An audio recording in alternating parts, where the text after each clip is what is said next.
On this Thursday night, money on the mind. It's budget day in Canada. Measures that hit home, the new help for existing homeowners and first-time buyers. This is the beginning, I think, of a longer-term strategy to rethink housing. The steps towards a national dental care plan, the billions for the Indigenous community, and the military. Fresh, urgent pleas from Ukraine to the West. Either you help us now, or your help will come too late. And the UN's new action against Russia. Ready to blast off into history. It is the beginning of many beginnings. The eve of a landmark flight into the final frontier. Global National with Donna Friesen. Good evening and thanks for joining us. The federal government has laid out its latest fiscal plan for the country. Finance Minister Chrystia Freeland delivered her second federal budget. It includes roughly $31 billion in new spending over 5 years, with a focus on what Freeland calls fiscal responsibility. Our ability to spend is not infinite. The time for extraordinary COVID support is over. And we will review and reduce government spending, because that is the responsible thing to do. It is more modest in terms of spending than what many analysts had been expecting, and it's predicated on how quickly the Canadian economy is recovering. We're going to break down what's in it and what impact it could have on you. Our chief political correspondent, David Akin, is following it in Ottawa. David, there's a distinct focus on housing. Absolutely, Donna. Ottawa wants to double the number of homes built in Canada every year from 200,000 to 400,000, and it has set aside just under $2 billion this year to do just that. There's basically a significant gap between the housing we need and the housing stock that we have. This is a down payment towards that. In the meantime, Canadians who have what the government calls, quote, housing affordability challenges may be eligible for a new one-time only payment of $500. When and how that will be done, TBD. Those building a secondary suite in their home, sometimes known as a granny suite, will be able to get a new tax credit of up to $7,500. There's also a raft of new measures to help first-time home buyers, and the most popular is sure to be a new tax-free first home savings account. Each person can put up to $8,000 a year into this account to a lifetime maximum of $40,000. And any contribution to the home savings account will be tax-free going in and will be tax-free coming out. Mind you, this won't be in place until next year. In place now, though, doubling of the first-time home buyers tax credit to $10,000. That will apply to any purchase made since January the 1st. This is the most ambitious housing plan to tackle supply any Canadian government has ever put forward, and it's also just a first step. The government is also taking its first step towards a national dental care plan. This is one of the initiatives pushed by the NDP. To start, the government promises to cover the dental care costs for all kids under 12 who live in a household with income of less than $90,000, and that will start this year, helping 90,000 kids. The government is also funding a 2-year pilot project to provide free menstrual products.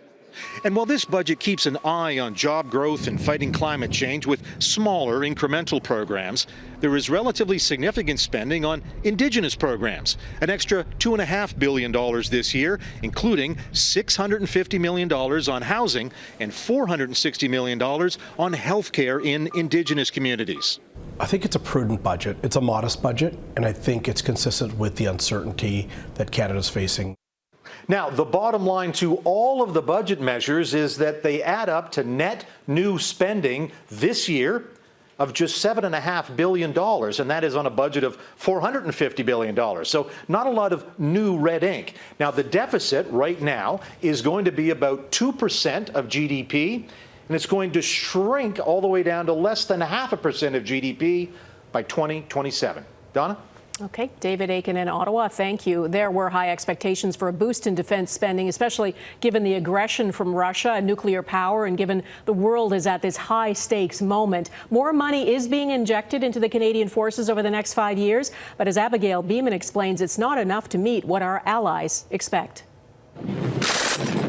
The headline, $8 billion in new defense funding over 5 years, but the details are extremely blurry.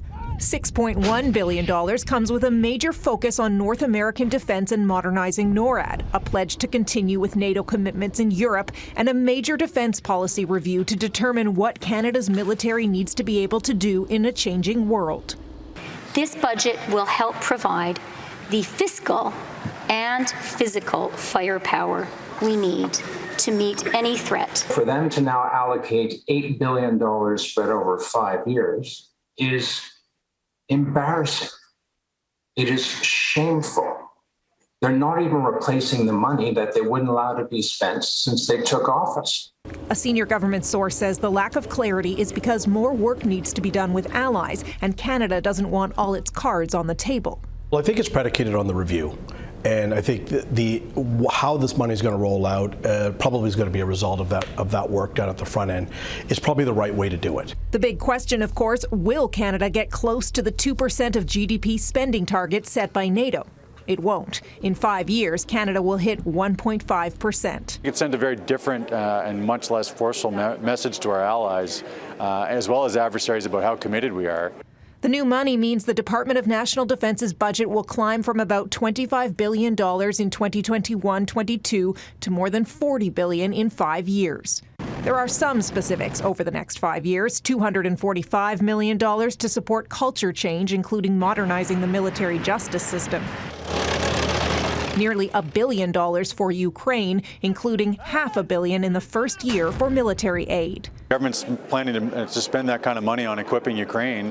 That's great, but it'd be great to see that level of urgency being put towards equipping the Canadian military.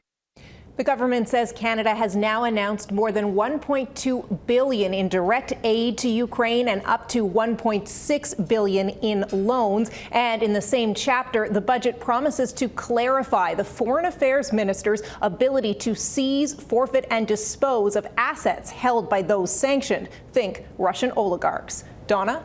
Abigail, thanks. Let's go to our Ottawa Bureau Chief, Mercedes Stephenson. Mercedes, budgets we know are political as well as fiscal documents. What do you think the government is trying to accomplish here?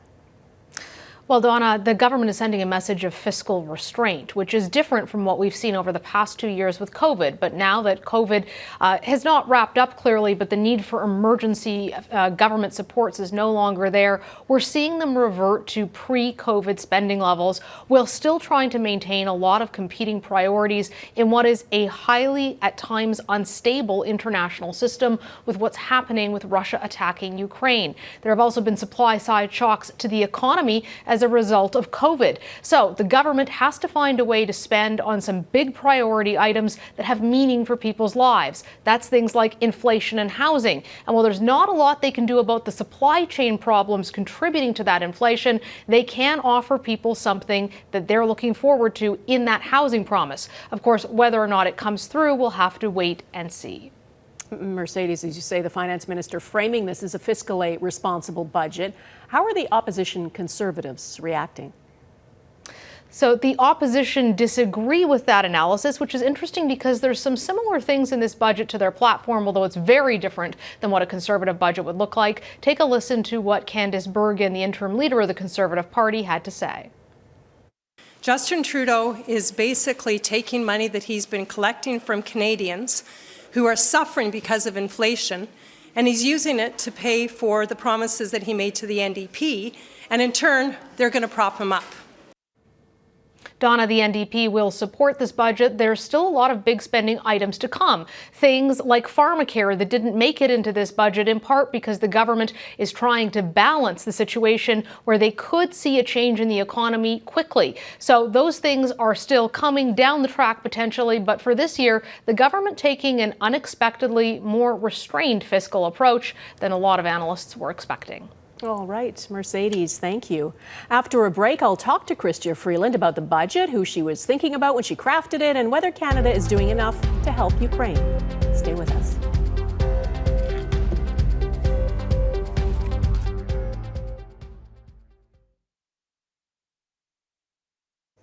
With me now from Ottawa is Canada's Finance Minister and Deputy Prime Minister, Chrystia Freeland. Ms. Freeland, thanks for taking time for us. Can I ask who you were thinking of most when you crafted this budget? The Canadians who are struggling financially right now, or our kids who could end up saddled with a big debt? I was thinking about both groups of Canadians, actually. I was thinking, and when I think about my kids, Donna, and your kids, and all the young people in Canada, the thing I really think about is being sure we have a Canada that has a growing economy.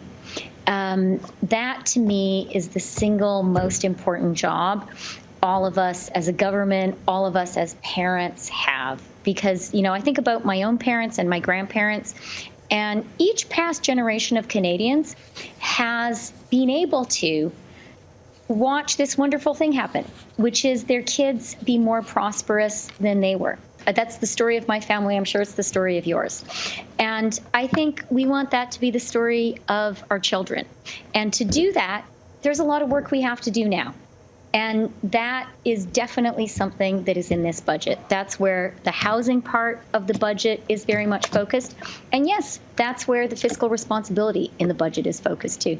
Let me ask you about the banks. You know, the 6 big banks made, I think, $46 billion in profits. That was in 2019. A lot of people were expecting, I think, a hike of from 15% to 18% on their earnings above $1 billion. You didn't do that today. Why not? We are raising significant revenues in this budget, including from the banks. So financial services are going to be paying 2 additional taxes. One is the COVID recovery dividend.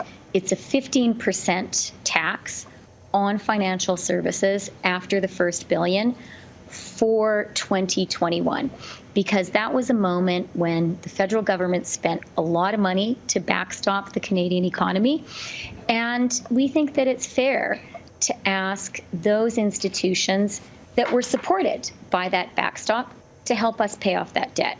And I can assure you that 15% tax, that's considerable on that 1 year. And then what we've also introduced is a 1.5% ongoing surtax on everything above $100 million, again, for financial services. That's going to bring in significant revenue, and that's important. There are also a number of other measures, more technical in nature, but raising significant revenue. And those have been about doing something which I think everyone kind of suspects is happening in the tax system. But as finance minister, I can tell you is actually happening in the tax system, which is really aggressive tax planning, doing things which up until now have been perfectly legal, moving money to lower tax jurisdictions, switching profits from one form of income to another. Things like that, people haven't been doing anything that's not allowed. But we've looked closely at different actions that are legal but allow significant tax avoidance by people who have a lot of money. And those measures, by closing those loopholes really systematically, we're raising a lot of additional money too. And that's what has allowed us to put forward a budget which is both fiscally responsible and invests a lot in the things Canadians need. Okay, I have time for one more question. Defense spending, it's increasing, it not to the levels NATO and our allies expected. You heard Ukraine's foreign minister today probably. He said his agenda at the NATO meeting in Brussels had 3 items on it: weapons, weapons, weapons. He says he needs the weapons before more people die. Why can Canada not do more? Canada is doing a lot for Ukraine in this budget, and I'm really proud of that. And I totally agree with the Ukrainians that their first need is weapons. That's why there is $500 million specifically in this budget to buy weapons for Ukraine right now when Ukraine needs the weapons. So, and look around at what other countries are doing. That is a very considerable contribution by Canada, and I'm proud that we're making it. The other thing Ukraine really needs, and we have all been hearing this directly from the Ukrainians, is they need some money to get through the war. because their economy isn't operating, right? They are under attack. And yet they still need to pay out pensions. They still need to run the society. So they've said to us, help us to get some stabilization money. And this budget does that. There's $1 billion loan directly to Ukraine to help them get through. And we're working with our partners to encourage other countries to match Canada's level. And then just the final thing, since you've mentioned the foreign minister in Ukraine, that we do in this budget that I really hope is going to bring the rest of the world along, is we've extended our sanctions regime. So right now we are able to freeze Russian assets.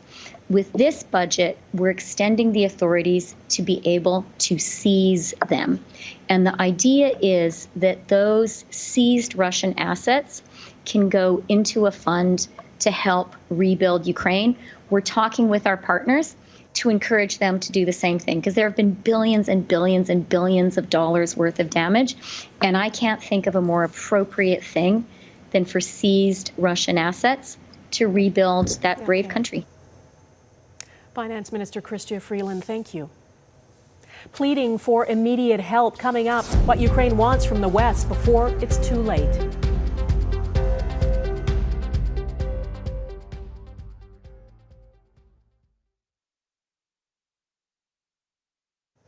Ukraine's foreign minister was in Brussels today delivering a blunt message to NATO leaders. He says Ukraine needs more military aid right now because thousands of people face imminent death in the expected Russian assault on eastern Ukraine. Just hours before that, Russia was suspended from the United Nations Human Rights Council.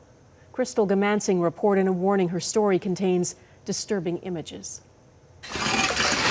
The walls that once made up people's homes now rubble in the streets of northern Ukraine. The cleanup seems futile, yet residents in Chernihiv work to create order in the chaos. Across Ukraine, there are fears the worst is far from over. The battle for Donbas will remind you was Second World War, with large operations.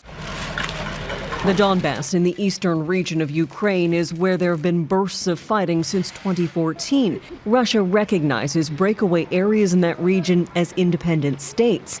NATO now says Russia is regrouping for a major offensive in that area, resulting in pleas from Ukraine's foreign minister. Either you help us now, and I'm speaking about days, not weeks, or your help will come too late. The scale of death and destruction in Bucha, a city that was occupied by Russian forces for nearly 3 weeks, is serving as a reminder of what's at stake. We know that starting February 24th, with this further invasion by Russia of Ukraine, the world has become a more dangerous place. And that is why we need to make sure that our partners are well supported by NATO. Canada continues to supply Ukraine with lethal and non-lethal weapons, as well as financial aid. A recorded vote has been requested. It also helped develop a draft resolution to suspend the Russian Federation from the United Nations Human Rights Council.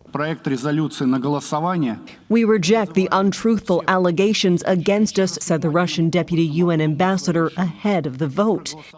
24 nations voted in support of Russia, including Belarus, Iran, and China. 93 agreed that Russians' actions equate to gross and systematic violations of human rights. The rare decision this assembly has taken today sends a strong signal of accountability. The Kremlin spokesperson Dmitry Peskov says Russia hopes to reach its goals in Ukraine in the coming days. It's about guaranteeing our future. In his first Western interview with Sky News, Peskov admits Russian forces have suffered significant losses in Ukraine, calling that a tragedy. Crystal Gamansing, Global News, London. The American Supreme Court will include a black female justice for the first time in its 233-year history. The U.S. Senate confirmed Justice Ketanji Brown Jackson to the bench today. On this vote, the yeas are 53, the nays are 47, and this nomination is confirmed. All Democrats voted to confirm her, as well as 3 Republicans. She's 51, and it's a lifetime appointment, but it will not shift the ideological balance of the Supreme Court with its 6-3 conservative majority. And historic mission readies for blastoff. Next, the civilians going into space for more than just the view.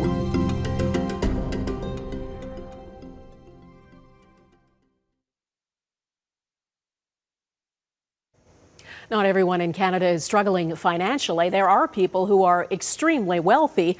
Montreal businessman Mark Pathy is one of them. He has what it takes to pay nearly $70 million to be part of a private voyage to the International Space Station tomorrow. Mike Drolet on the latest travelers to space. Okay, I've got contact. A spacewalk to fix the outside of the International Space Station isn't in the cards, but this group won't exactly be space tourists either. A real estate investor, a former Israeli fighter pilot, and Canadian businessman Mark Pathy paid almost $70 million apiece for the view and a job as mission specialists. Over their 8-day stay, they'll be conducting 26 experiments. The commercialization of space now comes with a twist. This is a very historic moment, and I think is the beginning of many beginnings for commercializing low Earth orbit. A beginning or a symbolic handover of the low Earth orbit economy to the private sector. Last year, Virgin Galactic and Blue Origin sent space tourists to the edge of space, but they only offer a taste of it compared to the full meal guests on the ISS with Axiom get. It's a pretty good thing that more commercial and private companies are becoming interested and are seeing the value in space exploration and in the ways that they can sort of expand research here on Earth. 24 years after the launch of the ISS, NASA is focused on getting humans on the moon in 2025 as the first step towards a visit to Mars. And when the ISS is decommissioned sometime around 2030, Axiom is expected to have the first of several commercial space stations floating above the Earth, likely filled with millionaires dabbling in science. Mike Drolet, Global News, Toronto. And that is Global National for this Thursday. I'm Donna Friesen. Tonight's Your Canada is Little Bow Provincial Park in the village of Champion, Alberta. Thanks for watching. Take care of yourselves. Bye-bye.